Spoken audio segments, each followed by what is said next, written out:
জাকাতের কথা সবাই বলছে, আমি এক দুটি কথা বলবো।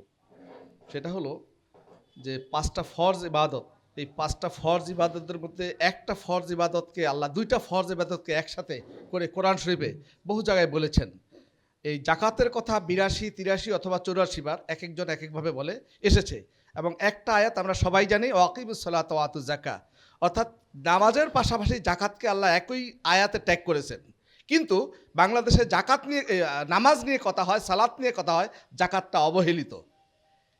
এটা কথা আমরা সবাই জানি। তো এই অবহেলিতের কারণ তো আর আমরা করে না, আমরা এই অবহেলিত জায়গা থেকে আমরা উঠে আসতে চাই। আর আল্লাহ পাক এই বিধানটা দিয়েছে যে সমাজের অর্থনৈতিক বৈষম্য যাতে দূরীভূত হয়। তো অবহেলিত হওয়ার কারণে ওই সেক্টর অবহেলিত এবং দূরীভূত হচ্ছে না। একটা ছোট্ট একটা উদাহরণ, আমি এই কথাই বলবো শুধু, যে বাংলাদেশে ব্যাংকে যেই টাকা আছে এই টাকার এগেনস্টে যদি জাকাত আদায় করা হয় নিয়মিত, তাহলে ১,০০,০০০ কোটি টাকা আদায় হয়।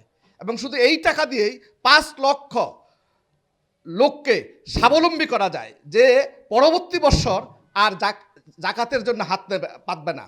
অর্থাৎ he will become another donor, মানে সে আবার জাকাত দেওয়ার মতো স্বাবলম্বী হয়ে যাবে। এভাবে ৫ বৎসরে যদি দ্বিগুণ হয়, এই বছর যদি ৫,০০,০০০কে স্বাবলম্বী করা হয়, আগামী বছর ১০,০০,০০০, এইভাবে ৫ বছরে ১,৬০,০০,০০০ পরিবার স্বাবলম্বী যদি হয়ে যায়, বাংলাদেশে আর জাকাত গ্রহীতা থাকে কি না, এই প্রশ্ন, এই মেসেজটা আমি দিয়ে আমি বক্তব্য শেষ করছি। আসসালামু আলাইকুম রহমতুল্লাহ বারাকাতুহু।